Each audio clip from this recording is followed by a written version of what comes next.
এই গ্রামের নাম কি? মন্ডলগাতি। উদাহরণ দিতেছি ভাই, এক্সাম্পল, কথা বোঝানোর জন্য। মনে করেন এই গ্রামে প্রতিদিন চুরি হচ্ছে, সোনা দানা চুরি হয়, গহনা কাটি চুরি হয়, এমনকি সুন্দরী বউটাও চুরি হয়। চুরির অত্যাচারে এই গ্রামে থাকা যাচ্ছে না, এত সমস্যা।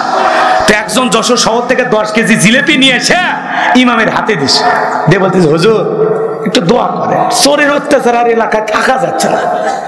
তো ইমাম সাহেব 10 কেজি জিলেপি পাইয়া হাত তুলে দোয়া করতেছে, চোরও জিলেপি খাওয়ার আশায় হাত তুলে বলতেছে আমিন আমিন। ইমাম সাহেব যদি ওই জায়গায় দোয়া না করে বলতো, এই মন্ডলগাতির যুবকেরা, এই গ্রামে ঢোকার 4টা রাস্তা আছে, 4 রাস্তার মোড়ে মোড়ে মাগরিব থেকে ফজর পর্যন্ত বাংলার লাঠি নিয়ে দাঁড়ায় থাকবা, চোরকে দেখা মাত্রই ওই লাঠি দিয়ে এমন পিটান পিটাইবা যাতে 6 মাসে মাথা সোজা না করতে পারে। চোরকে হাত তুলে আমিন কইতো না, তওবা করে ভালো হইতো। তাহলে চুরি বন্ধ করতে গেলে দোয়া না, লাগবে শক্ত আইন। বাংলাদেশকে আজকে চোর দিয়ে বাটপাট দিয়ে ছিনতাইকারী দিয়ে ভরে গেছে। এই দেশে চোর ধরার মেশিন বলে একবার আসছিল, মেশিনই চুরি হয়ে গেছে। কথা কয় না কেন? এই চুরি বন্ধ করতে হলে লাগবে কার আইন? আল্লাহ রাব্বুল আলামিন বলেন, ওয়াস-সারিকু ওয়াস-সারিকাতু ফাকতাউ আইদিয়াহুমা জাযাআম বিমা কাসাবা নাকালাম মিনাল্লাহ। সূরা মাইদার ভিতরে আল্লাহ আইন দিয়েছেন, চোর পুরুষ হোক নারী হোক, আল্লাহর বিধান, আল্লাহর ফয়সালা, অপরাধ যদি প্রমাণিত হয় ডান হাতের কবজি কেটে দাও। এই যে মিডিয়ার মাধ্যমে বাইতুল মোকাররমের সামনে নিয়ে একটা চোরের হাত কেটে যদি মিডিয়াতে ফলাও করে প্রচার করা হতো, বাংলাদেশের সমস্ত চোরেরা তওবা করে আল্লাহর ওলি হয়ে যেত। কিন্তু কথায় আছে সরিষাই ভূত, কে কাটবে? নেতাই তো দুর্নীতিবাজ, নেতাই তো দুনিয়ার সবচেয়ে বড় চোর। কথা কন। এই জন্য ওদের কাছে আল্লাহর এই আইনগুলো পছন্দ হয় না। লন্ডন আমেরিকার আইন পছন্দ হয়, আর 14.5 বছরের আইনকে ব্যাকডেট মনে হয়। না, এগুলো আইন দিয়ে চলবে না। একটা আইন খালি টেস্ট করে দেখেন, টেস্ট। কথা কয় না গো, খালি একটা আইন খালি টেস্ট করে দেখেন, বাংলাদেশে একদিনে চুরি বন্ধ হবে, একদিনে। কিন্তু 53 বছরে প্রত্যেকটা মুসলমান সরকার আসলো, কিন্তু আল্লাহর আইন কেউ চালু করলো না। কথা বলেন ঠিক কি না?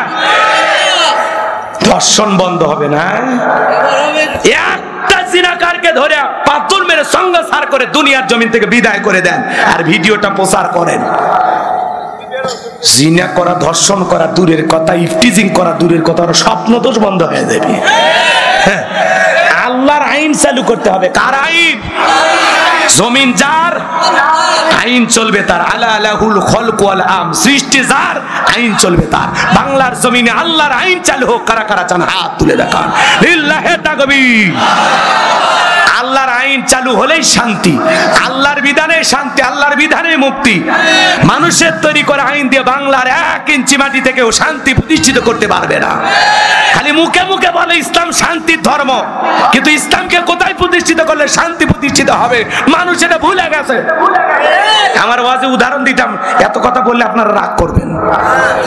এক দোকানদার, তার মেয়ের নাম শান্তি, আর ওই দোকানের এক কর্মচারী, তার নাম ছিল ইসলাম। কথা কয় না কে? এই দোকানে 2 টাকার কর্মচারী সুযোগ পাইয়া দোকানের মালিক তার মেয়ের সাথে সুযোগ পাইলে প্রেম প্রীতি করে। কথা কয় না গো? দোকানদার টের পাইছে যে 2 টাকার কর্মচারী ইসলাম আমার মেয়ের সাথে প্রেম করে, এটা তো মানা যাবে না। এইবার প্রেম করার অপরাধে দোকানের মালিক ধমক দিয়া শান্তিকে দোকান থেকে ইসলামকে দোকান থেকে বের করে দিয়েছে। এইবার ইসলাম যশোর শহরের বাস টার্মিনালে আসা প্রেমিকার কাছে ফোন দিয়েছে, হ্যালো, তোমাকে ভালোবাসার অপরাধী আমার চাকরিটা চলে গেছে, তোমার বাপ আমাকে ধমক দিয়ে তাড়িয়ে দিয়েছে, তুমি সত্যি ভালোবাসো কিনা আজকে প্রমাণ দেখাইতে হবে। তুমি যদি ইসলামকে ভালোবাসো তাহলে শান্তি ইসলামের টানে তোমাকে ঘর ছাড়তে হবে। এই মুহূর্তে গাড়ি গুটি গোছাইয়া বাস টার্মিনাল যশোরে চলে আসো, আমি দেখতে চাই আমার ভালোবাসার পাওয়ার আছে না নাই।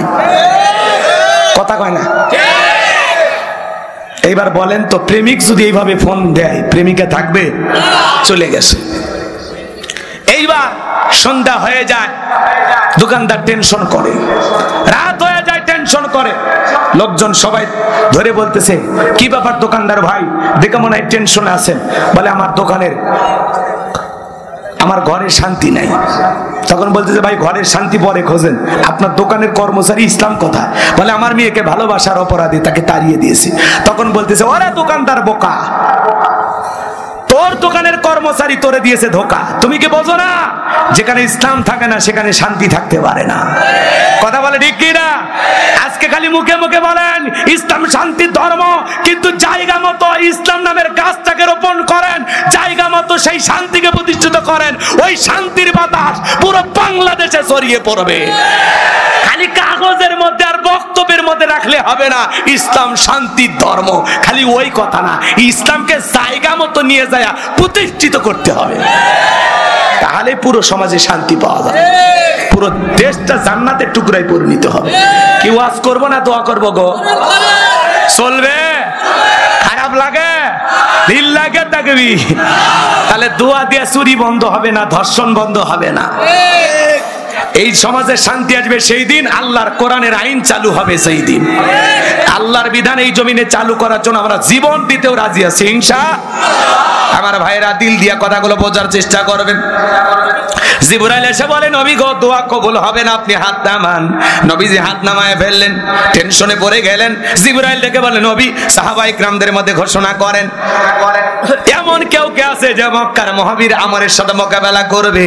নবী তখন ডেকে বলেন আমার সাহাবীরা তোমাদের মধ্যে এমন কেউ কে আছো যে মক্কার মহাবীর আমরের সাথে মোকাবেলা করবা? নবীর কোন সাহাবী দাঁড়ায় না, হযরত আলী দাঁড়িয়ে গেছেন। বলুন আল্লাহু আকবার। নবী তখন ডেকে বলে আলী তুমি কি জানো ওই মক্কার মহাবীর আমর একবেলা খাবার খাই 21 কেজি 3.5 মণ ওজনের তরবারি যুদ্ধ করে, এত বড় বীরের সামনে তুমি যাইতে চাও? আলী তুমি বসে পড়ো। হযরত আলী বসে পড়ে গেলেন। বাজানো গো আমার, নবীজি দ্বিতীয়বার বললেন, আবারও হযরত আলী দাঁড়িয়ে গেছেন। নবীজি তৃতীয়বার বললেন, আবারও হযরত আলী দাঁড়িয়ে গেছেন। নবী তখন দুইটা হাত বাড়ায় বলে আলী রে আয় আয় আমার বুকের ভিতরে আয়। এই কথা বলে নবীজি হযরত আলীকে বুকের সঙ্গে জড়ায় নিল আর ডেকে বলে আলী এত বড় বীরের সামনে যাইতে চাস, তোর জানি কি ভয় নাই? তোর নিজের জীবনের কি মায়া নাই? হযরত আলী ডেকে বলে নবী গো আমার ভিতরের ঈমান বলতেছে আপনি শুধু আমাকে দোয়া করে ছেড়ে দেন, ওই আমর আপনার চেহারা দেখার আগে ওরে আমি জমিন থেকে বিদায় করে দেব। ঈমানের একটা পাওয়ার থাকার দরকার আছে না নাই? কষ্ট হয় আপনাদের মনে হয়? আমার ভাইয়েরা এইবার আমার নবী বলে আলী রে খালি হাতে দোয়া করলে হবে না, তরবারি লাগবে। ওসমান তোমার বাড়িতে কি তরবারি আছে? হযরত ওসমান ডেকে বলে আমার বাড়িতে একটা তরবারি আছে 27 ইঞ্চি লম্বা। জোরে কোন মারহাবা। এখন তো তরবারি কথা শুনলেই বলে জঙ্গি, কথা কয় না গো? আমাদের দেশে এরকম নাই?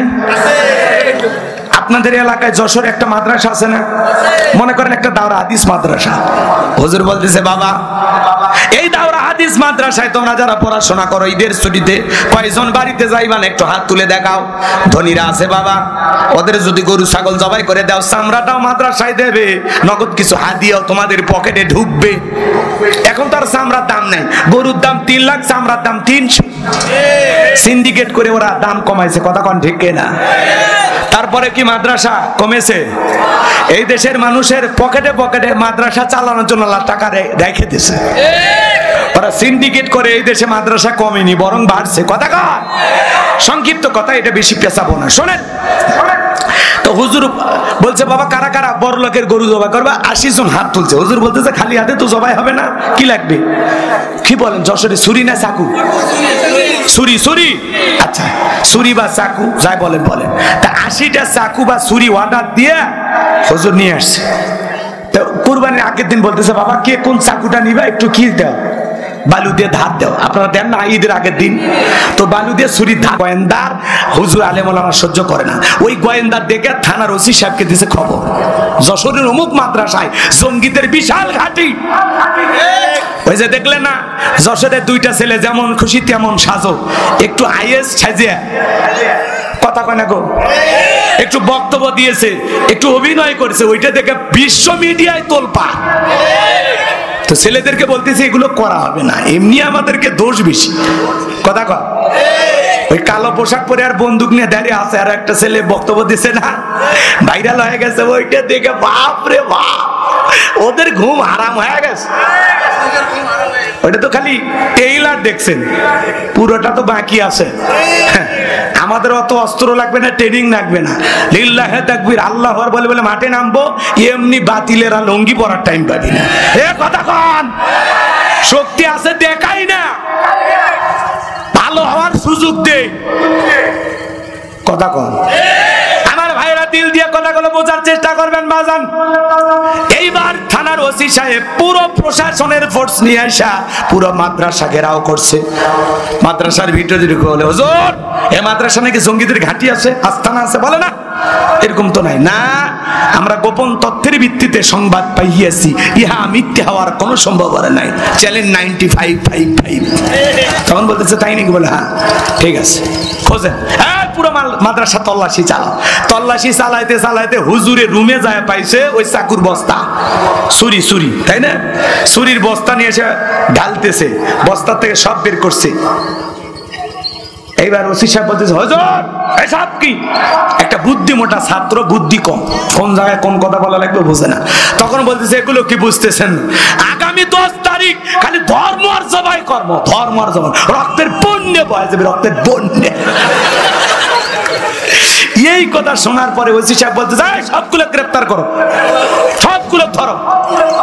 মুআত্তামিম হুজুর বলতেছে, ওসি সাহেব আপনি মুসলমান না? কই মুসলমান না মানে আমার বাপ হাজি।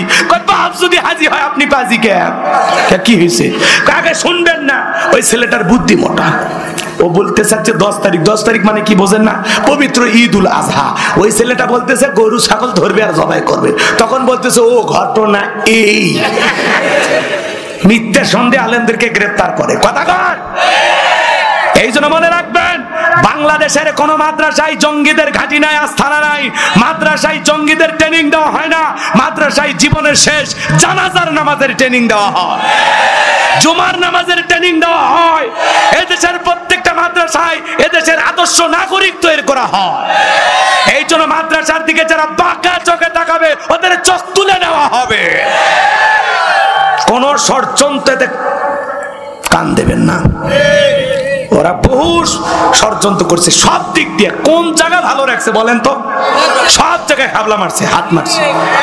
মাদ্রাসা কয় জঙ্গি, মসজিদ কয় সমস্যা, তাবলিগ সমস্যা। কোন জায়গায় ঢুকিনি? রিক্সাওয়ালা ঢুকতে ঢুকতে, আনসার হয়ে ঢুকতে ঢুকতে, অমুসলিম হয়ে ঢুকতে ঢুকতে এখন তাবলিগের সুরতে মানুষ সবাই করতেছে। এতই অশান্তি, এত বছর ক্ষমতায় থাকেও যদি মানুষের শান্তি না হয়, কি দরকার ছিল পালিয়ে যাওয়ার? কি দরকার ছিল? আপনি আরো থাকতেন। কথা বলেন। আমরা চাইছিলাম ম্যাডাম পদত্যাগ করেন। আল্লাহ বলে কিসের পদত্যাগ? এরা যে অন্যায় অপরাধ করছে, শুধু পদত্যাগ না, আমি আল্লাহ এদেরকে দেশ ত্যাগ করতে বাধ্য করব। আল্লাহর পাকড়াও বড় কঠিন। আল্লাহ ধরে ধরে না, যেদিন ধরবে মামুবাড়ি দিল্লি গিয়ে পড়বা। আমাদেরকে বলা হয় পাকিস্তানের রাজাকার। আজ পর্যন্ত কেউ পাকিস্তানে যায়নি, আপনারা গেছেন ভারতে। তার মানে বোঝা যায় আপনারা ভারতের দালাল।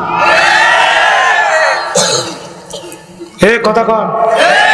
আপনাদের কারণে ভারতের সাথে আমাদের সম্পর্ক শেষ। আমার দেশ পত্রিকা চালু হয়েছে, মাহমুদুর রহমান কলমের শক্তি কত দেখেন। বাতিল তাকে দেখে ভয় পাইতো, তারপরে জুলুম করা হয়েছে, তার পত্রিকা অফিস বন্ধ করে দেওয়া হয়েছে।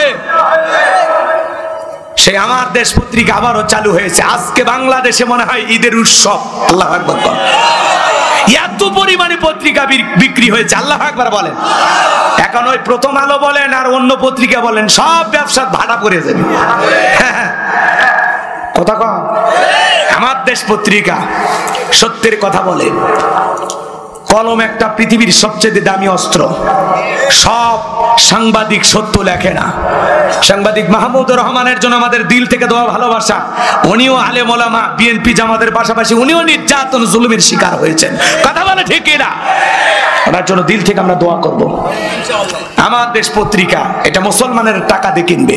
কোন জঘন্য কণ্ঠ, কালের কণ্ঠ, ইটে উঠে যা আছে কিচ্ছু কেনার দরকার নাই। এখন থেকে পত্রিকা একটাই, মনে থাকবে তো ইনশাআল্লাহ?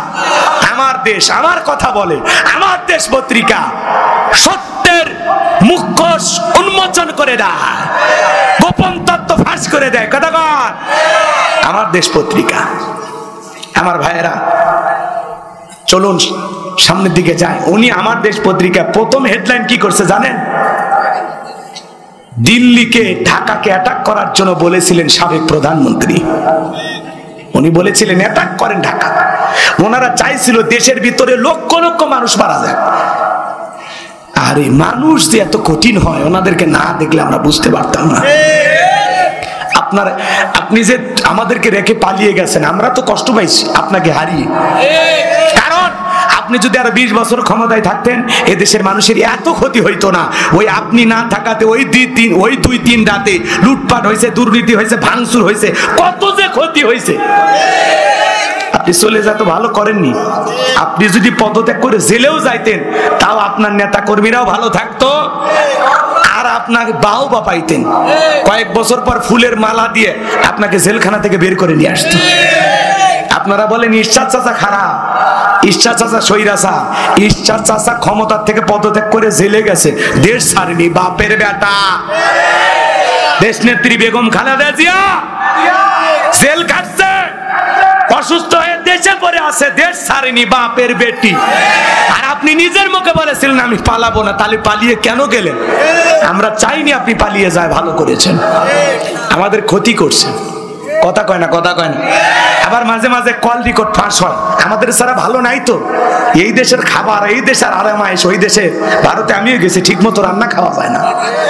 উনি অসুস্থ হয়ে গেছে, নিয়ে মানুষ কতদিন বাইরে থাকবে।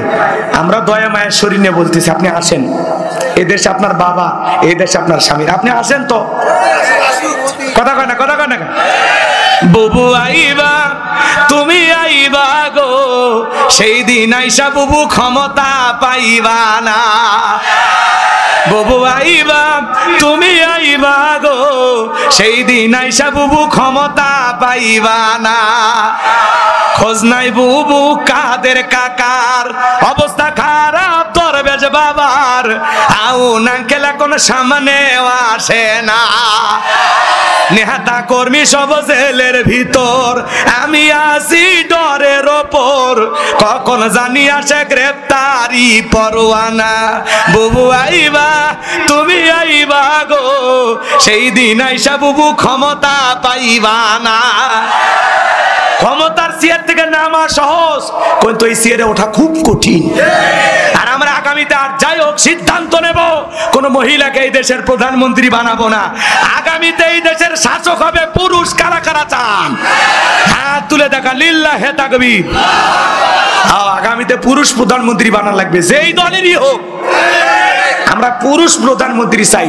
নারীদের দেখার দিন শেষ। আগামীতে পুরুষের বাংলাদেশ। মেয়েদের রাগ বেশি, জেদ বেশি, অভিমান বেশি। দেখেন না বাড়ি ঘরে স্বামীর সাথে ঝগড়া লাগে, হাড়ি বাতিল ভেঙে ফেলে দেয়, স্বামী তুলে আসার মারে। আর ওরা যদি একটা দেশের চেয়ারে বসে আর যদি শান্তি পায়, কি আছে? কি ভয় পাচ্ছেন? এখনো যদি মন খুলে না বলতে দেন এই মাফি, আমি তাহলে বাড়ি যাই। আমি তো নামই নিচ্ছি না, খালি অ্যাঙ্গেলেই দিচ্ছি।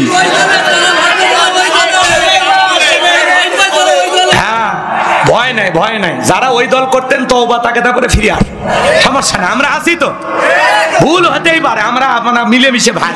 কিন্তু যারা প্রকৃত অপরাধ করছে ওরা তো কেউ না, ওরা পালাস। এখন যারা হয়তো ছোটখাটো কেউ ওই দল করে বা করে, দরকার নেই ঝামেলা করার, ওরা আমাদের ভাই। এদেশ ওদেরও। কথা কর, খবরদার কারোর সাথে ঝামেলা করবেন না, সবাইকে মিলেমিশে নিয়ে থাকবেন। ওদেরকে বুঝান লাগবে যে আমরাও ভালো রাখতে জানি। ক্ষমতা পাইলে যে মামলা হামলা দিয়ে জেলে দেওয়া লাগবে, অন্ধ মানুষকে মামলা দেওয়া লাগবে, ওই রকম না। আমরা আসেন ভাই, মিলেমিশে থাকি।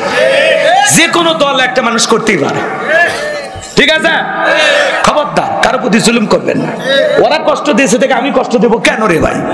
ওরা কষ্ট দিয়েছে, আমরা সুখ দেব, আরাম দেব। কিন্তু যারা বড় বড় অপরাধ করছে ওদের ছাড় নাই। যারা 11 লক্ষ কোটি টাকা দুর্নীতি করেছে, বিদেশে পাচার করেছে, ওদের ছাড় নাই। যারা বিদেশে বাড়ি বানাইছে ওদের ছাড় নাই। ওদের ধরবো, দেখা যাক কি হয়, কত দূর যাওয়া যায়। কষ্ট হচ্ছে নাকি আপনাদের? মন খারাপ করেছে? তাহলে আগামীতে কি সিদ্ধান্ত না লাগবে বুঝে শুনে মনে থাকবে তো। আমার ভাইয়েরা, হযরত ওসমান ডেকে বলে, নবী গো, আমার বাড়িতে তরবারি আছে 27 ইঞ্চি লম্বা। আমার নবী বলে, ওসমান তরবারিটা আনো। হযরত ওসমান তরবারি এনে দিলেন। নবীজি হযরত আলীর হাতে তরবারি দিলেন। হযরত আলী তরবারি পায়ে মারছে দৌড়। আমার নবী বলে, আলী রে, এত জোরে কেন দৌড় মারো? ডেকে বলে, নবী গো, আপনার চেহারা দেখার আগে ওরে আমি লাল কার্ড দেখাবো। এই কথা বলে হযরত আলী দৌড়াইতে লাগলেন। দৌড়াইতে দৌড়াইতে দৌড়াইতে দৌড়াইতে আমরের মুখোমুখি হয়ে গেছে। হযরত আলীকে দেখা মাত্র আমর ডেকে বলে, কি রে পিচ্চি আলী, তুই কেন আমার সামনে? হযরত আলী বলে, পিচ্চি না কি পরে বুঝাইতেছি, কথায় আছে ছোট মরিচের ঝাল বেশি।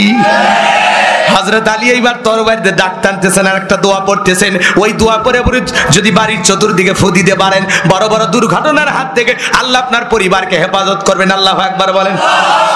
হযরত আলী এবার দাগ টানতেছেন, বাজান গো আমার, সুন্দর করে দাগ টানতেছেন, দাগ টানতেছেন। দাগটা টানার পরে তরবারিটা উঁচু করে বলতেছে, এই কাফেরের বেটা, তোর যদি সাহস থাকে দাগটা পার হইয়া নবীজির কাল্লা নিতে যায়, আয় আয়। ভাই, একটা আওয়াজই অনেক কিছু। আরো আসতে কোন ঠিক? বাড়িতে ঢুকছে চোর, বাড়িওয়ালা হলো ল্যাংরা, দুটা পাই নাই, কিছু না পায়, জবান দিয়ে যদি খালি একটা আওয়াজ দেয়, চোর থাকবি না, ভাগে দৌড় মারবি। একটা আওয়াজেই অনেক কিছু। মুসলমান যখন বলবে লিল্লাহে তাকবীর, এটাই মুসলমানের সবচেয়ে বড় হাতিয়ার। খালি দেন না একটা তাকবীর, দেখেন এলাকা কাঁপে ওঠে। লিল্লাহে তাকবীর। এই যে আশেপাশে শয়তান নাই, দৌড়ছে, দৌড়েছে, ভারতের বর্ডারে চলে গেছে।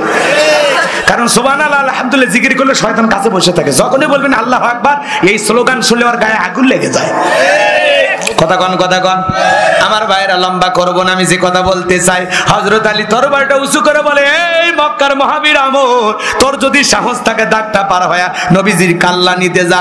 আল্লাহু আকবার বলেন। হযরত আলী আর আমর বাজা বাজা ভাব। পুরো ঘটনাটাকে আপনারা শুনবেন। কারা কারা শুনতে চান দুইটা হাত তুলে আল্লাহকে দেখান, লিল্লাহে তাকবীর। তাহলে আমি যে কথা বলতে চাচ্ছিলাম বাজান, পুরো পৃথিবীর ক্ষমতা আল্লাহ 4 জন মানুষকে দিয়েছিল। জোরে বলেন কয়জন? এর মধ্যে 2 জন ইমানদার আর 2 জন হলো কাফের। 2 জন ইমানদারের মধ্যে একজন হলো নবী সুলাইমান আলাইহিস সালাম, যাকে আল্লাহ পাক পুরো পৃথিবীর রাজত্ব পাওয়ার ক্ষমতা দিয়েছিলেন। সুবহানাল্লাহ বল। নবী সুলাইমান আলাইহিস সালামকে আল্লাহ রাব্বুল আলামিন সুন্দর একটা তক্তের সিংহাসন দিয়েছিলেন। বাতাসকে যে কোনো অর্ডার দিতেন, বাতাস পয়গম্বরের যেখানে নির্দেশ দিতেন সেখানেই পয়গম্বরকে পৌঁছায় দিতেন। বলেন সুবহানাল্লাহ। রাগ করতেছেন আপনারা? সুলাইমানকে দিলেন আল্লাহ তক্তে তাকাব্বরি, আইয়ুব আলাইহিস সালামকে দিলেন আল্লাহ রহিমা সুন্দরী। জোরে কোন মারহাবা। তক্তে তাকাব্বরি দিয়েছিলেন আল্লাহ নবী সুলাইমানকে। এ ভাইরা আমার, মানব দানব জিন ইনসান সকলে তার হুকুম মানতে বাধ্য ছিল। আরে কি সুন্দর নবী সুলাইমান আলাইহিস সালাম, যাকে আল্লাহ রাব্বুল আলামিন পুরো পৃথিবীর রাজত্ব পাওয়ার ক্ষমতা দিয়েছিলেন। নবী সুলাইমান আলাইহিস সালামের অনেক ঘটনা কাহিনী আছে বাজান, সেই কথাগুলো বলতে গেলে 2-3 ঘন্টা আলোচনা করা লাগবে। এত সময় আপনাদের হাতেও নাই, আমার হাতেও নাই। কথা বলেন ঠিক কি না? এখন জাহাজ গাড়ি হাওয়াই চলে, ওগো কলেরই বিধান, একদিন বিনা কলে হাওয়াই চলতো নবী সুলাইমান, মোরা সেই মুসলমান। আল্লাহু আকবার। নবী সুলাইমান আলাইহিস সালাম, যার কথা মানব দানব জিন ইনসান সকলেই শুনতো। পশু কি বলে নবী বুঝতো, পাখি কি বলে বুঝতো, পিপিলিকা কি বলে বুঝতো। সুবহানাল্লাহ। ওয়ালাকাদ আতাইনা দাউদা সুলাইমানা ইলমা, আমি পয়গম্বর দাউদ এবং সুলাইমানকে ইলম দিয়েছিলাম, জ্ঞান দিয়েছিলাম। সুবহানাল্লাহ। তাহলে 1 নাম্বার, নবী সুলাইমান আলাইহিস সালামকে আল্লাহ রাব্বুল আলামিন পুরো পৃথিবীর রাজত্ব পাওয়ার ক্ষমতা দিয়েছিলেন। 2 নাম্বার, বাদশা জুলকারনাইনকে আল্লাহ পাক পুরো পৃথিবীর রাজত্ব পাওয়ার ক্ষমতা দিয়েছিলেন। এই পৃথিবীর জমিনে 1 নয় 2 নয়, বাদশা জুলকারনাইনকে আল্লাহ রাব্বুল আলামিন 1600 বছর হায়াত দিয়েছিলেন। বলুন সুবহানাল্লাহ। আপনার আমার বাপ দাদার 14 গোষ্ঠীর হায়াত এক জায়গায় করলে 1600 বছর হবে, উনি একাই বেঁচে ছিল। সুবহানাল্লাহ। এত বছর ক্ষমতা পাওয়া, রাজত্ব পাওয়ার পরে কোনোদিন জুলুম করে নাই, ন্যায় বিচার আদল হিসেবে প্রতিষ্ঠিত করেছিলেন। ইয়াজুজ মাজুজের ঘটনা আপনারা শুনেছিলেন। সেই বিশাল প্রাচীর নির্মাণ করে দিয়েছিলেন যিনি, তার নাম বাদশা জুলকারনাইন। সুবহানাল্লাহ। অনেক কথা আছে। বাদশা জুলকারনাইনকে আল্লাহ পাক একটা ঘোড়া দিয়েছিলেন পৃথিবী ভ্রমণের জন্য। যখন ওই ঘোড়ায় উঠে চাবুক মারতেন, এক এক কদমে হাজার হাজার মাইল রাস্তা পাড়ি দিত। আল্লাহু আকবার বলেন। সূর্য উদয় হতে সূর্য অস্তগামী পর্যন্ত, পূর্ব থেকে পশ্চিম পর্যন্ত পুরোটা পৃথিবীর ক্ষমতা আল্লাহ বাদশা জুলকারনাইনকেও দিয়েছিলেন। বলেন সুবহানাল্লাহ। তাহলে দুইজন ইমানদার, একজন নবী সুলাইমান আর একজন বাদশা জুলকারনাইন, আর দুইজন কাফেরকে আল্লাহ পাক পুরো পৃথিবীর রাজত্ব বাবার ক্ষমতা দিয়েছিলেন। এর মধ্যে একজন জালেম বাদশার নাম ছিল বাদশা বখতেনাসর। কি বাদশা? বাদশা বখতেনাসরকে আল্লাহ রাব্বুল আলামিন পুরো পৃথিবীর রাজত্ব পাওয়ার ক্ষমতা দিয়েছিল। ওই জামানা আল্লাহ রাব্বুল আলামিন তার একজন পয়গাম্বর পাঠিয়েছিলেন। সেই নবীর নাম ছিল দানিয়াল। আল্লাহ নবী দানিয়াল আলাইহিস সালাম তখন বনি ইসরাঈলদেরকে সুন্দর করে ডেকে বলেন, ইয়া বানি ইসরাঈল আযকুরু নি'মাতি আল্লাতী আন'আমতু আলাইকুম ওয়া আন্নী ফাদ্দালতুকুম আলাল আলামিন। আল্লাহ নবী দানিয়েল দেখে বলে, ও বনি ইসরাঈল উম্মতেরা, দাম্ভিকতা করো না, অহংকার করো না। তোমাদের বাপ দাদা চাকর ছিল, কৃতদাস ছিল, সেই জীবন থেকে আল্লাহ তাআলা তোমাদেরকে মুক্ত করেছেন, স্বাধীন জীবন দিয়েছেন। বিদায় রবের কৃতজ্ঞতা আদায় করো, তার নিয়ামতের শুকরিয়া আদায় করো। কিন্তু না না, কোনো মতেই পয়গাম্বরের দাওয়াত তারা গ্রহণ করলো না। আল্লাহ নবী দাওয়াত দেয়, ওরা দাওয়াত গ্রহণ করে না। ডেকে বলে, পয়গাম্বর পুরান দিনের গল্প শোনায় লাভ নাই, বাপ দাদা কি করেছিল আমরা জানতে চাই না। আল্লাহ নবী দানিয়েল দেখে বলে, ও বনি ইসরাঈল উম্মত, বলেন তো মাঝে মাঝে কোরআন সুন্নাহর হক কথা বললে তাদেরকেও জেলখানায় যাওয়া লাগতে পারে কিনা? ওরা টার্গেট করলে কাউকে জেলে ঢুকায়, কাউকে দেশের বাইরে পাঠায়া দেয়। আল্লাহর নবী দানিয়েল আলাইহিস সালাম জেলখানায়। বলেন তো বাজান, আলেমেরা যদি জেলখানায় যায় সম্মান কমে না বাড়ে? আমাদের মুফতি আমির হামজা ভাই 3 বছর জেলখানায় ছিলেন, তাতে দাওয়াত কমছে না বাড়ছে? জনপ্রিয়তা কমছে না বাড়ছে? এখন এক একটা মাহফিলে লক্ষ লক্ষ মানুষ হয়, আগের চাইতে মানুষের ভালোবাসা আরো বাইরে গেছে। ডাক্তার মিজানুর রহমান আজারি ভাই, উনিও দেশে আসবে আগামী 24 তারিখে। কথা কি বুঝতে পারতেছেন? এই ডিসেম্বরে অল্প কয়েকদিনের মধ্যে উনি দেশে আসবেন। 27 তারিখে প্রথম মাহফিল করবেন কক্সবাজার পেকুয়া। এরপরে জানুয়ারি 3 তারিখে আপনাদের হাত দিন হাসপাতালের উপলক্ষে যে আয়োজন করা হয়েছে, এখানে শেষ দিনে তিনি কথা বলবেন। ওই দিন যশোরে নতুন এক ইতিহাস হবে। কোরআনের মাহফিলে যে এত মানুষ হয়, যশোরের মানুষ প্রথম দেখবে। আলেমদেরকে মানুষ কলিজা দিয়ে ভালোবাসে। হেরে গেছে ওদের হিংসা, জিতে গেছে আমাদের ভালোবাসা। এক জায়গায় কোরআনের আওয়াজ বন্ধ করে দিবে, আল্লাহ 10 জায়গায় চালু করে দেবে। যারা কোরআনের হক কথা বলে, এদেরকে বাধা দিয়া এদের কণ্ঠকে দমিয়ে রাখার শক্তি পৃথিবীর কারণে। এক আমির হামজা চলে যাবে, হাজারো আমির হামজার জন্ম হবে। আল্লামা সাইদি হুজুর চলে গেছেন, এই ময়দানে হাজার হাজার তরুণ সাইদির উত্তরসূরি জন্ম নিয়েছে। কথা বলে ঠিক না? আমার ভাইয়েরা, কোরআন বন্ধ করতে পারবেন না আপনারা, কারণ কোরআনের সুইচ কার হাতে? কার হাতে? কোন জালেম এই সুইচ নিভাইতে পারবে না। ইউরিদুনা লিউতফিউ নূরাল্লাহি বিআফওয়াহিহিম আল্লাহু মুতিম্মু নূরিহি ওয়ালাউ কারিহাল কাফিরুন। আল্লাহ বলেন, কাফেররা চাই মুখের ফুৎকারে দিনের আলোকে, ইসলামের আলোকে নিভায়া দিতে। আল্লাহু মুতিম্মু নূরিহি, এই জমিনে দিনের আলোকে, কোরআনের আলোকে, ইসলামের আলোকে আমি আল্লাহ পাক প্রতিষ্ঠিত করেই ছাড়ব। যদিও কাফের বেঈমানদের অন্তরে যত ধরনের জ্বালা যন্ত্রণা হোক না কেন, আজ হোক কাল হোক, বাংলার জমিনে দিনের আলো প্রতিষ্ঠিত হবে, কালেমার পতাকা উত্তীর্ণ হবে। কথা বলে ঠিক কি না? এই জমিনে একদিন কোরআন প্রতিষ্ঠিত হবে ইনশাআল্লাহ, এটা আমরা বিশ্বাস করি। শহীদের রক্ত বৃথা যেতে পারে না।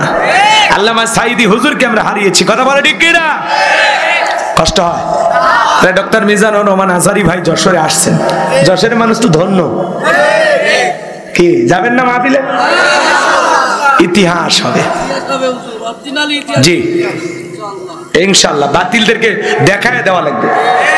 বাতিলেরা যেন কোরআনের মাহফিলের উপস্থিতি দেখে ভয় পায়, ওরা যেন বোঝে আর যাই হোক ভবিষ্যতে মোল্লাদের বিরুদ্ধে কিছু করা যাবে না। কথা কন। আর যেন কোন জালেম ঘাড়ে চেপে আলেমদের হাতে হাত করা পরানোর সাহস না পায়। আমরা নতুন বাংলাদেশের জন্ম দেব। কথা কন।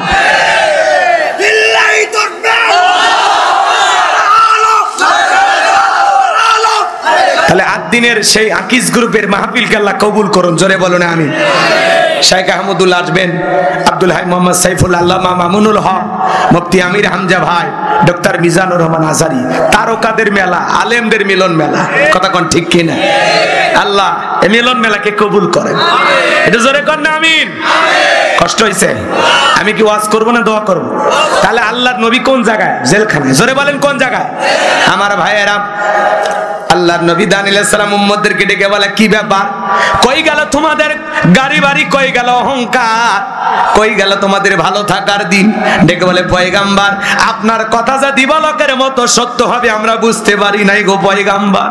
যা করেছি ভুল করেছি, এখন থেকে আমরা তওবা করে ফিরে আসতে চাই। এখন থেকে আমরা এক আল্লাহর ইবাদত করব, আপনি যা বলবেন আমরা তাই শুনব। আল্লাহু আকবার। আল্লাহর নবী দানিয়েল ডেকে বলে শোনো, তোমরা যদি তওবা করে ফিরে আসতে চাও তাহলে শুনে নাও, আজকে রাত 12টার পরে আমি যখন আল্লাহ বলে ডাক দেব, আমার সঙ্গে তোমরা সবাই ঘুম থেকে জাগ্রত হয়ে আল্লাহ বলে ডাক দিবা। আমরা সিজদায় লুটিয়ে পড়ব, কাকুতি মিনতি সহকারে আল্লাহর কাছে দোয়া করব। একমাত্র আল্লাহই পারে বাদশা বখতিয়ার জেলখানা থেকে মুক্ত করার ব্যবস্থা করে দিতে। আল্লাহ নবী দানিয়েল আলাইহিস সালাম রাত 12টা বেজে গেছে যখন সিজদায় লুটিয়ে পড়ে আল্লাহকে ডাক দিয়েছেন আল্লাহ। একটু সবাই ভালোবেসে ডাক দেন আল্লাহ। সবাই একটু মহব্বতে ডাক দেন আল্লাহ।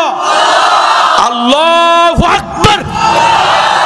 আল্লাহ আল্লাহ বলে মানে কলিজাটা ভরে যায়, কোনো ফাঁকা থাকে না। আল্লাহু আকবার যে বলে জোরে বলছেন, হাতে কোনো সমস্যা থাকলে আল্লাহ দূর করে দেব। আমার ভাইয়েরা গভীর মনোযোগ দিয়ে শোনেন। পয়গম্বর এবার সিজদায় লুটিয়ে পড়ে কাকুতি মিনতি সহকারে আল্লাহর কাছে দোয়া করলেন আর কান্না করতে লাগলেন। ডেকে বলেন আল্লাহ আমার উম্মতেরা ভুল বুঝতে পেরেছে, এখন থেকে আর গাছের পূজা মাছের পূজা করবে না, একমাত্র আপনার ইবাদত করবে। আল্লাহ গো আপনি আমার উম্মতদেরকে মাফ করে দেন। পয়গম্বর যখন চোখের পানি ছেড়ে দিয়ে উম্মতদেরকে নিয়ে কান্নাকাটি করে, আল্লাহ ডেকে বলে পয়গম্বর দোয়া মঞ্জুর হয়ে গেছে, আর কান্নাকাটি করতে হবে না। আমি আল্লাহ রাব্বুল আলামিন অচিরেই বাদশা বখতিয়ার জেলখানা থেকে মুক্ত করার ব্যবস্থা করে দেব। বলুন আল্লাহু আকবার। ওই রাত্রিতে বাদশা বখতিয়ারকে আল্লাহ পাক মারাত্মক একটা ভয়ঙ্কর স্বপ্ন দেখায়া দিয়েছে। ওই স্বপ্ন দেখে জালেম বাদশা বখতিয়ার ঘুম থেকে চিৎকার মেরে উঠছে। আশেপাশের লোকজন যারা নিরাপত্তা কর্মী আছে, যারা সিকিউরিটি দেয়, ওরা এসে বলে নেতা এত জোরে চিৎকার মারলেন, ব্যাপারটা কি? বলে চেহারা দেখে বোঝো না আতঙ্কে আছি, তাড়াতাড়ি এই দেশের যত স্বপ্নের তাবির কারো কাছে ওদেরকে ডাক দাও। আমি একটা স্বপ্ন দেখেছি, স্বপ্নের ব্যাখ্যা তাদেরকে বলতে হবে। পরের দিন সকালবেলা হাজার হাজার মানুষ উপস্থিত হয়েছে। বাদশা বখতিয়ার যখন স্বপ্নের কথা বলতে যাবে, ওই সময় আল্লাহ রাব্বুল আলামিন বাদশার মাথার মেমোরিতে থাকা সমস্ত স্বপ্নের কথা নিয়ে যায় আল্লাহ নবী দানিয়েল আলাইহিস সালামের মাথার মেমোরিতে সেভ করে দিয়েছেন। বলুন সুবহানাল্লাহ। হে যুবক, একটা মোবাইলে যা আছে শেয়ারের মাধ্যমে আর একটা মোবাইলে পার করা যায় কিনা? সম্ভব কিনা? ভালো করে বোঝার চেষ্টা করো। এইবার বাদশা বখতিয়ার যখন স্বপ্নের কথা বলতে যাবে, বলে গতকাল রাত্রে কি যেন স্বপ্ন দেখলাম, আর বলতে পারে না। স্বপ্নের কথা ভুলিয়ে দিলেন তিনি কে? এইবার বাদশা বখতিয়ার ডেকে বলে আমি স্বপ্নে কি দেখেছি সেই কথা তোমাদেরকে বলতে হবে, স্বপ্নের ব্যাখ্যাও বলতে হবে। জনগণ ডেকে বলে বাদশা তো পাগলামি কথা, স্বপ্ন দেখেছেন আপনি, আমরা কিভাবে বলবো? বাদশার স্বপ্নের কথা দেশের জনগণ কি জানে? স্বামী স্ত্রী আপনারা এক খাটে ঘুমান, আপনার বউ স্বপ্নে কি দেখে আপনি জানেন? আপনার বউ আপনার বাদ দিয়ে আর একটা ছেলের হাত ধরিয়া গোদ খালি যায়া ফুলের মালা গলায় দিয়া ঘুরতেছে, কি করবেন? ভালোবাসা ভাগ করে নেবেন। আপনারা যে দুর্বল কথা বলতেছেন না, তাতে মনে হয় ভালোবাসা ভাগ করে নেবেন, মানে পারতেছেন না নাকি? তো কিছু একটা বলেন, বউকে কি করবেন? মারবেন। রাগ করতেছেন আপনারা? তার মানে বউ স্বপ্নে কি দেখে স্বামী জানে না। আবার আপনি স্বপ্নে আপনার বউকে বাদ দিয়ে আর একটা মেয়ের হাত ধরিয়া যশোরের শহরে যা ফুচকা খাইতেছেন, আপনার বউ যদি টের পায় কি করতো? ঝাঁটা দিয়ে পিটিয়ে খাট থেকে নামায় দিত। কিন্তু আপনি স্বপ্নে কি দেখেন বউ জানে না, স্বামীর স্বপ্নের কথা বউ জানে না, বউয়ের স্বপ্নের কথা স্বামী জানে না। যার স্বপ্ন সেই জানে, কথা কন। মাঝে মাঝে স্বপ্নে দেখেন সাপ তারা করছে, ঘুমোর থেকে উঠে কি সাপ খুঁজে পাওয়া যায়? ঘুমোর থেকে উঠে দেখেন সাপ নাই। মাঝে মাঝে স্বপ্নে দেখেন বাড়ি ঘরে আগুন লেগে পুড়িয়ে শেষ, ঘুমোর থেকে উঠে দেখেন না সব ঠিকই আছে। মাঝে মাঝে স্বপ্নে দেখেন আপনি মারা গেছেন, বউ বাচ্চা কান্নাকাটি শুরু করছে, ঘুমোর থেকে উঠে দেখেন না বেঁচে আছি। কথা কন ঠিক কিনা? স্বপ্ন তো স্বপ্ন। যুবকেরাও দেখবেন স্বপ্ন দেখে। বিয়ে করেনি যারা যুবক, যেই রুমে ঘুমায় পুরোটা রুম নায়িকাদের ছবি দিয়ে ভরানো, দেশি বিদেশি সব নায়িকাদের ছবি ঘরের ভিতর সাজায় রাখছে। কথা কয় না গো? ঘুমানোর আগে নায়িকাদের ছবি দেখা নফল মনে করে, এইটা ভাবে ঘুমানোর আগে একবার দেখার বলে আরে এই নায়িকার মতো বউ যদি পাইতাম জীবনটা ধন্য হয়ে যেত। ঘুমের ঘরে দেখেন ওই নায়িকা ওর বুকের ওপর। কথা কন না আপনারা? স্বপ্ন তো স্বপ্ন। আপনাদের অবশ্য যশোরের ছেলে পেলে ভালো, এরা খারাপ না। বিয়ের আগেই বান্ধবীর হাত ধরে পার্কে ঘোরাঘুরি করে, এরকম ছেলে আপনাদের এলাকায় নাই তো?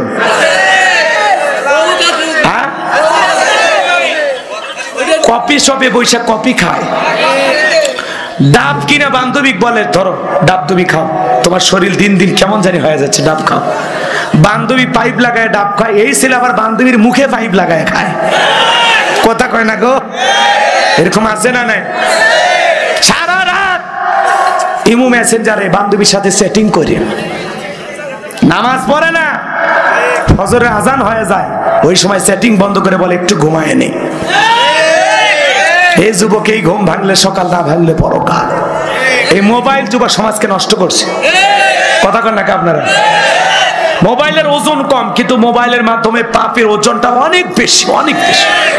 মোবাইল অশ্লীল ভিডিও দেখ, ওই কবরে যা তোর ভিডিও বাই করে দিবি। কথা কন, কথা কন।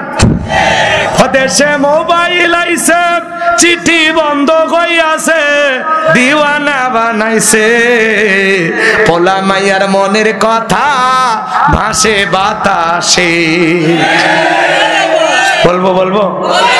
দেশে মোবাইল আইছে, বলবো বলবো? রাগ করবেন না তো? এই যুবক চলবে? সে ঠান্ডা পড়ছে, থাকতে পারতেছে না অনেক। এই যে আইসে গেছে, ওই আয়াতের ওয়াজ 10 মিনিট করবো, দেখি বাদশার ঘটনা কত দূর বলা যায়, তারপরে আমরা শেষ করে দেবো ইনশাআল্লাহ। ওই আয়াতের ওয়াজ 10টা মিনিট শুনে যান, ভালো লাগবে ইনশাআল্লাহ।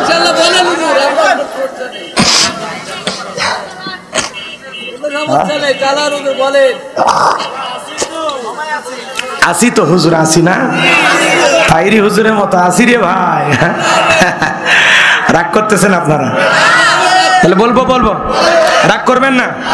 ও দেখো পোলা পানের মন বাদা ফেসবুকে এখন, ও দেখো পোলা পানের মন বাদা ফেসবুকে এখন, মোবাইলে চ্যাটিং কইরা কাটায় সারাক্ষণ। এই মোবাইল পাইয়া দেখো মদনের মাইয়া, এই মোবাইল পাইয়া দেখো মদনের মাইয়া কি কাণ্ড ঘটাইছে, স্বামী সংসার আইকা নাকি পালাইয়া গেছে। 2 বাচ্চার মা, 4 বাচ্চার মা পরকে প্রেম করে পালিয়ে যায়, লজ্জা নাই, শরম নাই।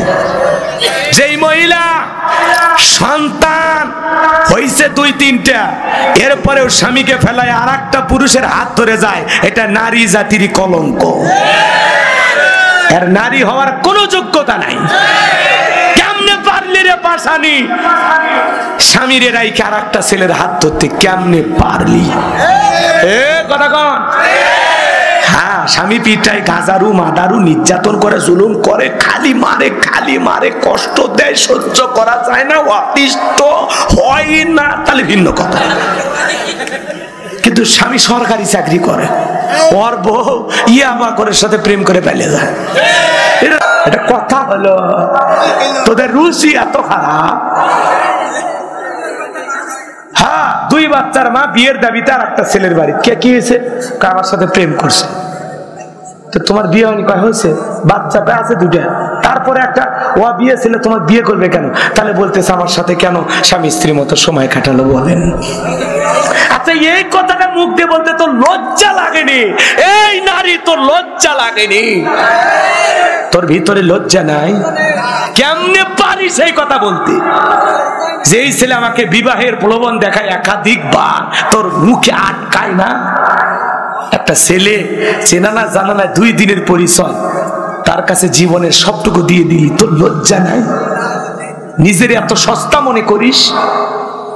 বেহায়া অসভ্য নোংরা চরিত্রের নারী। খালি কেউ আর দোষ, তোদের দোষ নাই রে যুবক। কেমনে পারিস? একটা মেয়ের বাচ্চা হয়েছে, ওই মেয়ের দিকে কেমনে পারিস নজর দিতে? ওটা যদি তোর বোন হইতো পারতিস? বেয়াদব ছেলে কোথাকার। মানুষ হ, তোরা মানুষ হ, চরিত্র এত নিচে নামাস না। কত মেয়ে স্বামী পরিত্যক্তা হয়ে বিধবা অসহায় পড়ে আছে, যা বিয়ে কর। কথা কয় না কেন? তোর পীড়িতের এত পিনি করছে আব্বারে কো বিয়ে দিতে, তুই একটা পাশের বাড়ি ভাবির সাথে পরকীয়া প্রেম করিস, মামির সাথে কি শুরু করছিস তারা? কথা কয় না গো? দেবর ভাবি কেন উধা, ভাগ্নে মামি কে উধা, কি এলে ঘটনা ঘটিচ্ছে না ভাই? সমাজ আর নাই গো, লজ্জায় মুখ দেখা যায় না।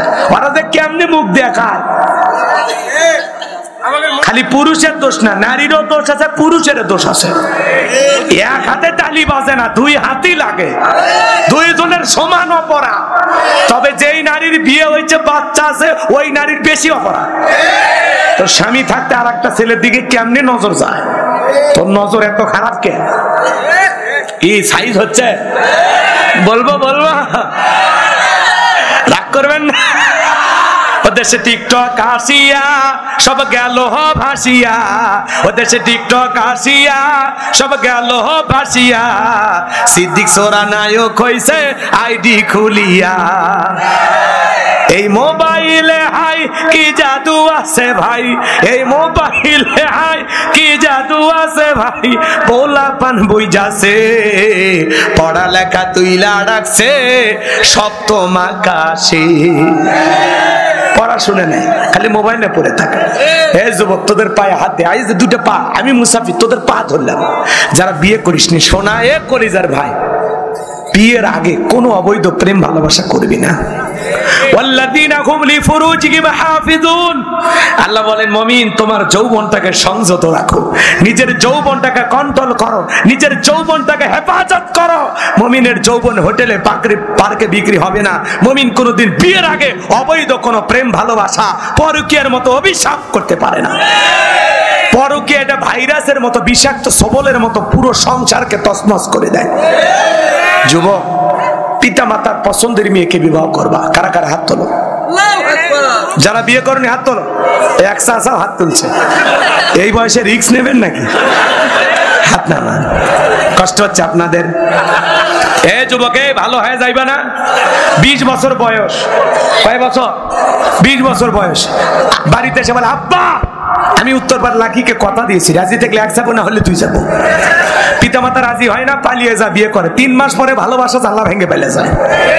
এই জন্য মনে রাখবা, পিতা মাতার অবাধ্য হয়ে যারা বিয়ে করেছ, জীবনে কোনোদিন সুখী হতে পারবা না।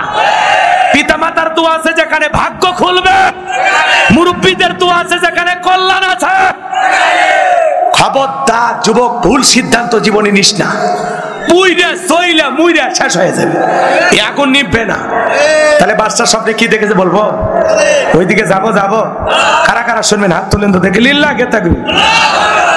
আর একটা আয়াত দেখি, এই আয়াতের ওয়াজ করি, তারপরে যদি সময় পাই ওই বাকিগুলো শেষ করব। বলবো তো ইনশাআল্লাহ। আমার ভাইয়েরা গভীর মনোযোগ দিয়ে শোনেন। আল্লাহ রাব্বুল আলামিন বলেন, তাবারাকাল্লাযী বিয়াদিহিল মুলকু ওয়া হুয়া আলা কুল্লি শাইইন কাদির।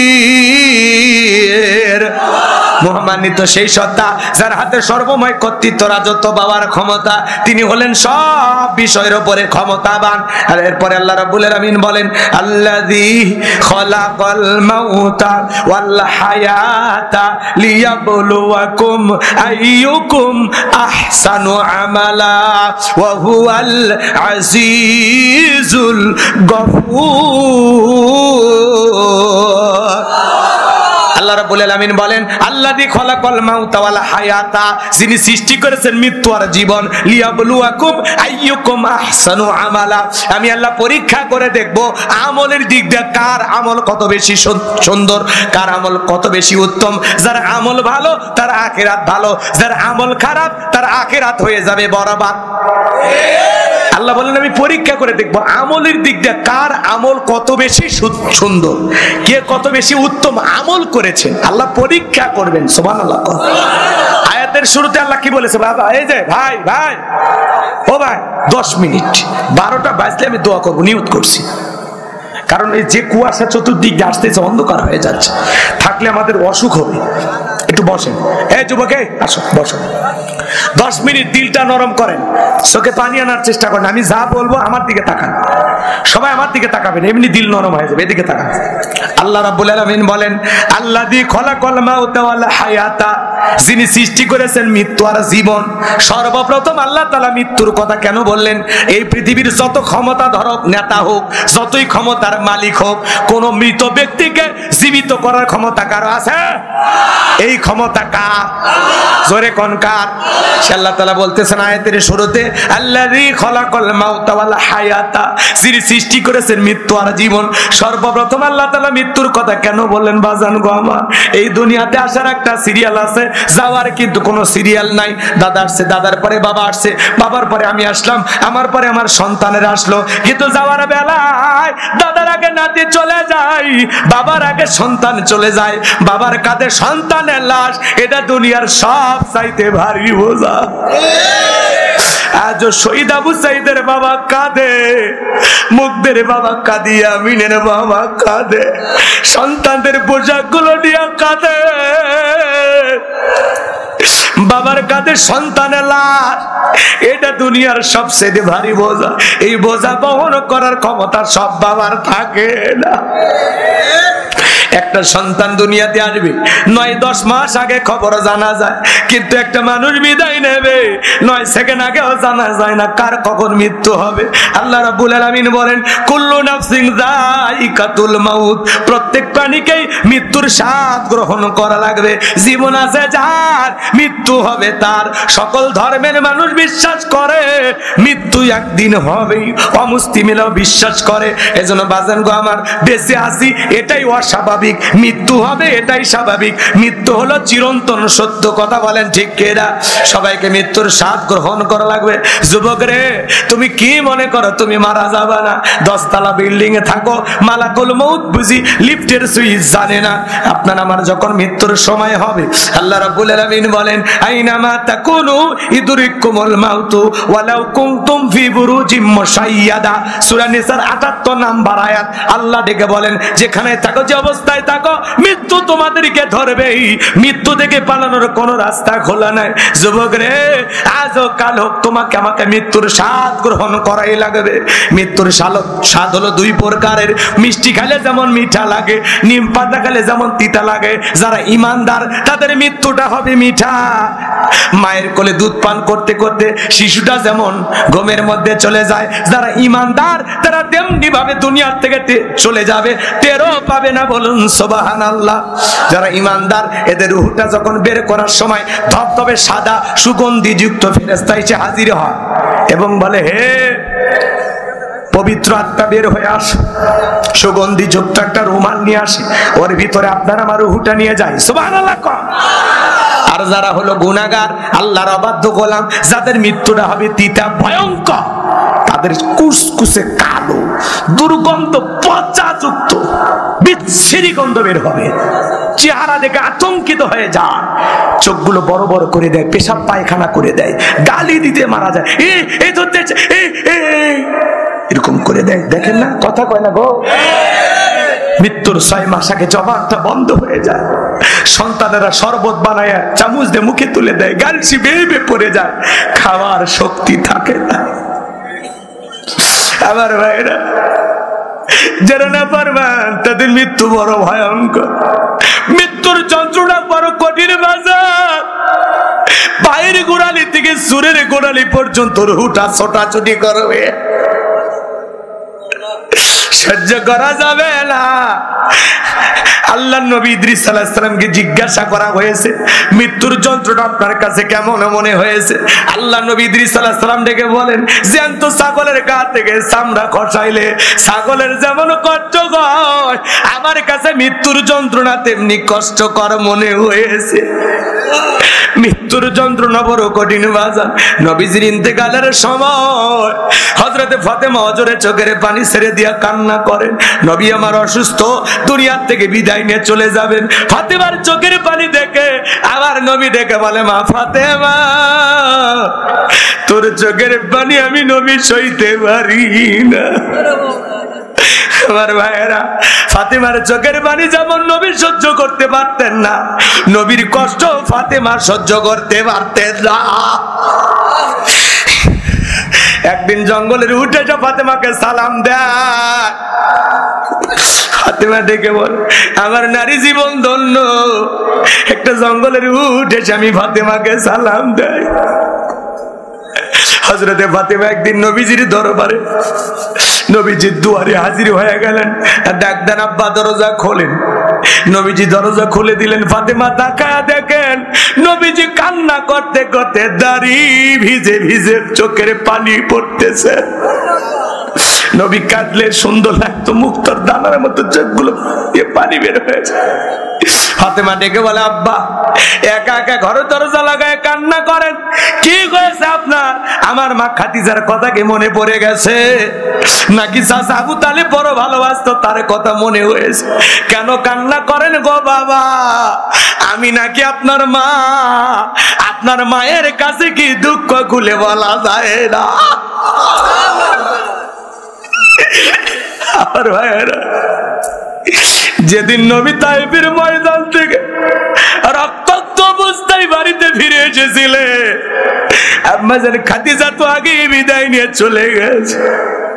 নবীর অন্য মেয়েরা এসে বলে, আব্বা কেন তাইফে গেছেন? ওরা তো আপনাকে মারছে, আপনার তাইফে যাওয়া ঠিক হয়নি আব্বা, আপনি তো তাইফে না গেলেই পারতেন।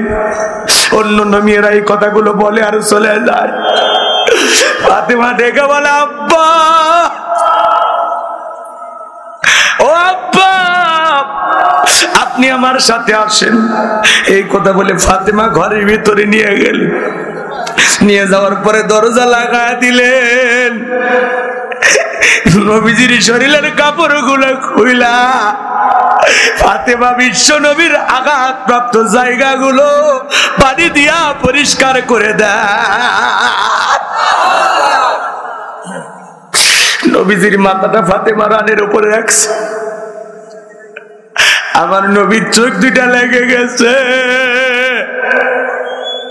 চোখটা খোলার পরে ফাতেমার দিকে তাকায় বলে, মা ও মা ফাতেমা, আমি এখনই চোখ দুটা বন্ধ করে আমি আমার মা আমেনাকে দেখতে পাইলাম। মনে হয় আমার মা আমেনা এসে আমার সেবা করতেছে। আজ থেকে তুই আমার মেয়ে না, তুই আমার মা ফাতেমা। নবীজিকে দেখে বলে, আব্বা কেন কান্না করেন? কি হয়েছে আপনারা বলেন। আমার নবী দেখে বলে, মা ফাতেমা, আমি তোর মা খাদিজার কথা ভেবে কান্না করি না, চাচা আবু তালিবের কথা ভেবে কান্না করি না। আমাকে যখন মেরাজ করতে নিয়ে যাও হলো মা, জিবরাইল যখন জান্নাতটা ভ্রমণ করে দেখাইলো মা, জান্নাত দেখে দিলটা হয়ে গেল খুশি। আল্লাহর কাছে দোয়া করলাম বেশি বেশি আমার গুনাহগার উম্মত যেন হয় জান্নাতবাসী। ও মা, এরপর এরপরে জিবরাইল বলেন, নবী গো, জান্নাত দেখে আপনার কেমন লাগছে? আমার নবী বলেন, আলহামদুলিল্লাহ, এত সুন্দর নিয়ামতে ভরা জান্নাত, যা কল্পনা করেছি তার চাইতে অনেক গুণ বেশি সুন্দর। এরপরে জিবরাইল বলে, নবী চলেন একটু জাহান্নামটা ঘুরে দেখায়। আমার নবী দেখে বলে, মা, আমাকে যখন মেরাজ করতে গিয়ে জাহান্নামের ভিতরে প্রবেশ করানো হলো, আমি তাকায় দেখি জাহান্নামে পুরুষের চাইতে নারীদের সংখ্যাই হলো বেশি। জাহান্নামের ভিতরে তাকায় দেখলাম মা, এক শ্রেণী নারীদের চুলের মুঠিগুলো আসমানের দিকে তুলে ধরা হয়েছে, পা থেকে মাথা পর্যন্ত জাহান্নামের আগুন দাউ দাউ করে জ্বলতেছে। মা, গরম পানি যেরকম থকবক থকবক করে রে মা, জাহান্নামের আগুনে মহিলাদের দেহটা ওইরকম থকবক থকবক করতেছে। জাহান্নামের কৃষ্ণবরণ কালো আগুনগুলো তাদেরকে জ্বালায়া দেয়, আর ওই মহিলাদের চিৎকারে মনে হয় আসমান জমিন ভেঙে পড়বে। আমি একবার তাকাইয়া আর তাকাইতে পারি নাই। ও মা, আমি তখন ডেকে বললাম, মালাকুল জিবরাইল রে, বল না, বল, এই নারীদের কি এমন অপরাধ, কেন তাদেরকে এইভাবে শাস্তি দেওয়া হচ্ছে? জিবরাইল বলেন, নবী গো, এই সমস্ত নারী তো তারাই যারা দুনিয়াতে মাথায় কাপড় দিত না, বেপরদায় চলাফেরা করত, স্বামীর কৃতজ্ঞতা প্রকাশ করতো না, স্বামীকে টাইম দিত না। নারীরা দুইটা অপরাধে জাহান্নামে যাবে, একটা পর্দা আর একটা স্বামীর নাশুকরি। ফাতেমা ডেকে বলেন, আব্বা, এই যদি হয় জাহান্নামী নারীদের শাস্তি, আমি ফাতেমা আজ থেকে আরো বেশি পর্দার গুরুত্ব বাড়াইয়া দিব। ও যশোরের মা বোনেরা, ফাতেমা যদি জাহান্নামী নারীদের শাস্তির কথা শুনে পর্দার গুরুত্ব আর বাড়াইতে চায়, মা, আপনাদের কি পর্দা করার দরকার নেই? হযরতে ফাতেমা যেদিন দুনিয়ার জমিন থেকে বিদায় নিয়ে যাবেন, মৃত্যুর আগেও পর্দার কথা ভুলে যান নাই। আল্লাহু আকবার। ফাতেমা সেই দিন হাসান আর হোসাইনকে সুন্দর করে গোসল করায় দিয়েছে, সাজাইছে সন্তানদেরকে, নিজেও গোসল করে সেজেছেন। হযরত আলী দরজায় ডাক দিলেন, ফাতেমা দরজাটা খুলে দিলেন। হযরত আলী তাকায়া দেখে ফাতেমা সুন্দর করে সেজে আছে। বউ যদি সেজে থাকে স্বামীর ভালো লাগে না খারাপ লাগে? বউকে সাজা দেখা মাত্রই হযরত আলী মাথার টুপি খুলছে, টুপি খুলে ফাতেমাকে বুকের সঙ্গে জড়ায় নিল। ডেকে বলে, ফাতেমা, এতদিন তুমি অসুস্থ ছিলে, আজকে সুস্থ হয়েছো, সুন্দর করে সেজেছো, আজকে তোমাকে বড় বেশি সুন্দর দেখাচ্ছে। মাঝে মাঝে বইয়ের সৌন্দর্যের প্রশংসা করবেন, আর নারীদেরকে বলে যায়, মা, মাঝে মাঝে না, প্রতি রাতেই স্বামী আসলে প্রতি রাতেই সেজে থাকবেন। কথা কয় না কেন? স্বামীর জন্য সাজাও, শাস্তি যে সময়টা যাবে, এই সময়টা নফল নামাজ পড়লে যে সওয়াব, আল্লাহ সেই সওয়াব দান করবেন। আচ্ছা, খারাপ লাগতেছে কি দোয়া করব? বলবো আমার ভাইয়েরা। হযরতে ফাতেমা ডেকে বলে, স্বামী, দু চোখ ভরে দেখে নাও, তোমার ফাতেমার কোনদিন তোমার জন্য এমন করে সাজাবে না। আজকে রাত্রিতেই ফাতেমা বিদায় নিয়ে চলে যাবে। একটা গাছের গোড়া কেটে দিলে গাছটা যেমন ঠাস করে পড়ে যায়, হযরত আলীর অবস্থা হয়ে গেল তাই। ডেকে বলে, ফাতেমা, তুমি যদি চলে যাও, আমি আলীকে ভালোবাসার মতো মানুষ তার দুনিয়াতে থাকবে না। তুমি যদি চলে যাও ফাতেমা, আমার হাসান আর হুসাইনকে কারা আদর করবে, কারা ভালোবাসবে? ও ফাতেমা এইভাবে চলে যায় না। ডেকে বলে, স্বামী, দুনিয়া তো থাকার জায়গা না, আসলে যেতেই হবে। দুনিয়া চিরকাল থাকার জায়গা। আজকে গভীর নিশীথে আপনার ফাতেমা আপনাকে ফাঁকি দিয়ে চলে যাবে। স্বামী গো, আমি ফাতেমা মারা গেছি, নবীর মেয়ে মারা গেছে, এটা শোনার পরে হাজার হাজার মানুষ আমার জানাজায় আসবে। আমি এটা চাই না গো স্বামী। জানাজা করার জন্য আমার লাশটা খাটিয়াতে তুললে তারা বুঝতে পারবে ফাতেমা কতটুকু লম্বা ছিল না খাটো ছিল, মোটা ছিল না চিকন ছিল। ও স্বামী, আমি ফাতেমা মারা গেলে কবর খুঁড়তে যদি আপনার কষ্ট হয়, আপনি কাছের একজন বন্ধু বান্ধবকে বলবেন সে যেন কবর খুঁজে দেয়। আর কোন খাটিয়াতে লাশ তুলবেন না গো স্বামী, আপনি নিজে আমি ফাতেমাকে কোলে কইরা কবরে শোয়া দিবে।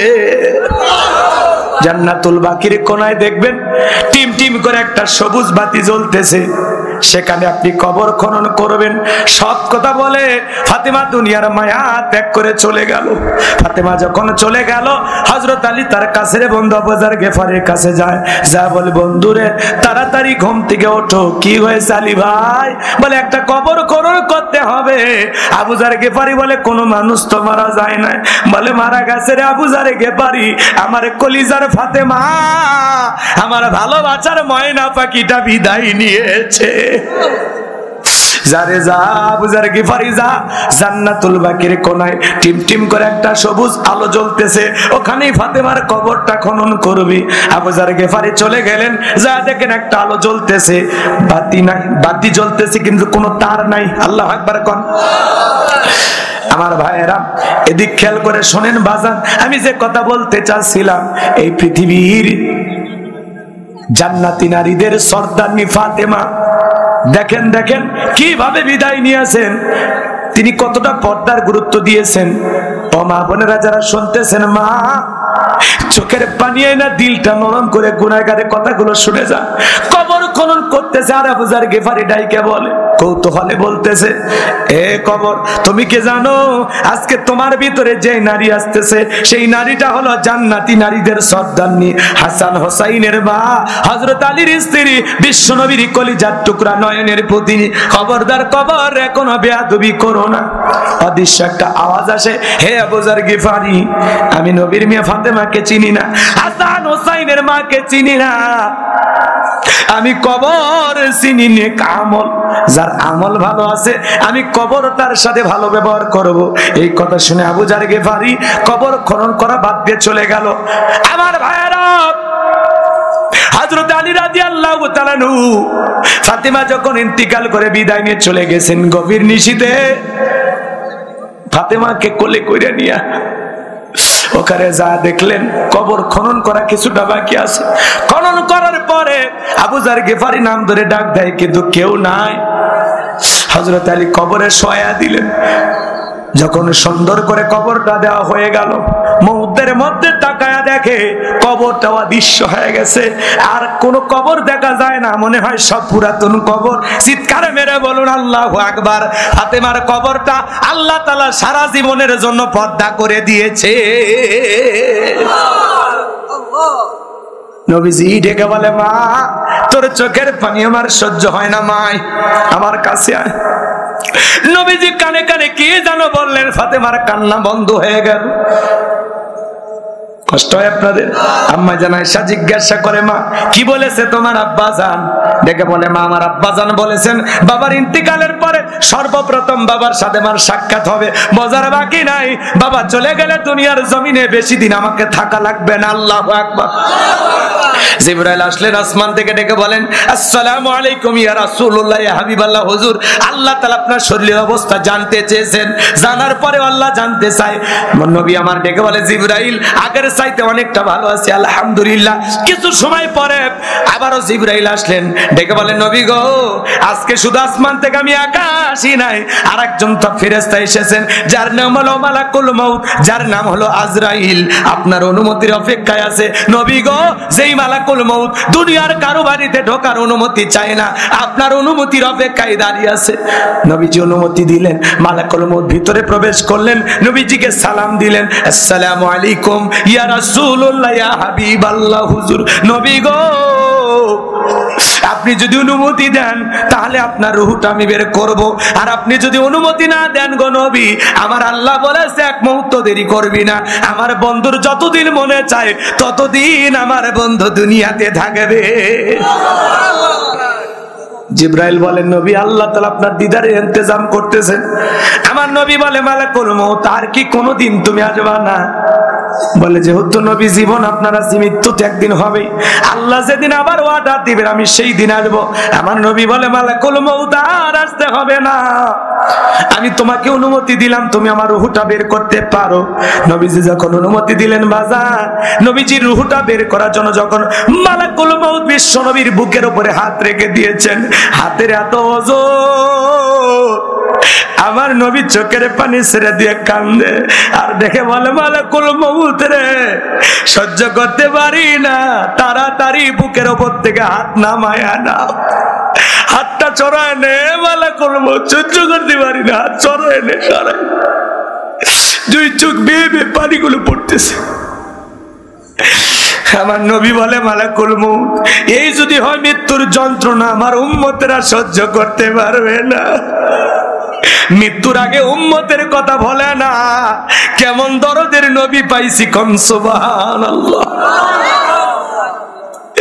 মালাকুল মউত ডেকে বলে নবী বিশ্বাস করেন, আমার আল্লাহ আমাকে বারবার বলেছেন হে মালাকুল মউত, জীবনে তোরে কোনোদিন বলি না, আজকে এমন একটা মানুষের রূহ নিতে যাবি যেই মানুষটাকে আমি আল্লাহ বড় ভালোবাসি।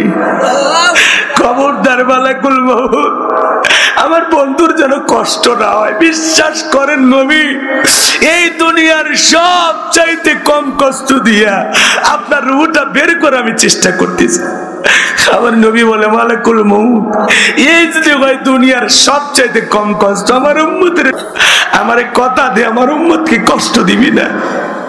মালাকুল মউত ডেকে বলে নবী, আপনার উম্মতের মধ্যে যারা আপনার রেখে যাওয়া আদর্শ মোতাবেক চলবে, ও নবী আল্লাহর বিধান মোতাবেক চলবে, নবী কথা দিলাম তাদের রূহটা বের করার সময় আমি ইহসান করব, দয়া করব। এইবার দ্বিতীয়বার যখন হাত রেখে দিয়েছেন আমার নবী আবারও কাঁদলেন আর বলে মালাকুল মউত সহ্য হয় না রে, মালাকুল মউত হাত নামায়েন নামায়েন। আমার কাছে মনে হয় উহুদ পাহাড় আমার বুকের উপরে চেপে ধরাইছে, তো দুইটা হাতের ওজন এত লাগে, এত। চিন্তা করেন বাজার, চিন্তা করেন নবীজির কাছে যদি মৃত্যুর যন্ত্রণা এমন মনে হয়, আপনার আমার কত ভয়ঙ্কর হবে, কত কঠিন হতে পারে। তৃতীয়বার যখন হাতটা রেখে দিয়েছেন নবী রূহটা বের হয়ে যাবে, ওই সময় আপনার আমার নবী ইন্তেকালের সময় কয়েকটি কথা বললেন, তার মধ্যে বললেন আসসালাত আসসালাত, ও আমার উম্মতেরা নামাজ নামাজ নামাজ ছাইরো না। নাতির কথা বললেন না, জামাইয়ের কথা বললেন না, উম্মতকে ডেকে বললেন ও আমার উম্মতেরা আসসালাত আসসালাত আসসালাত। নবীজির জীবনের শেষ কথাটা কি আমরা আমল করতে পারবো না? আল্লাহর কোন কোন বান্দা আছেন জীবনে কোনোদিন নামাজ ছাড়বেন না? দুই হাত তুলে দেখান। আল্লাহ আমাদের সবাইকে নামাজি বানায় দেন। জোরে বলেন আমিন, আর একটু জোরে বলেন আমিন। হাত নামান আমার ভাইয়েরা। প্রচন্ড কুয়াশা, আপনাদের কষ্ট হচ্ছে, এরপরে আপনারা আমার কথা শুনতেছেন, আরো বললে আরো শুনবেন, কিন্তু আসলে এরকম কুয়াশায় থাকলে আপনারা অসুস্থ হয়ে যাবেন। বেঁচে থাকলে আবারও দেখা হবে। যদি পারেন আমার গাড়ির ড্রাইভারের কাছে গেলে একটা বই আছে আমার লেখা, শেষ বিদায়।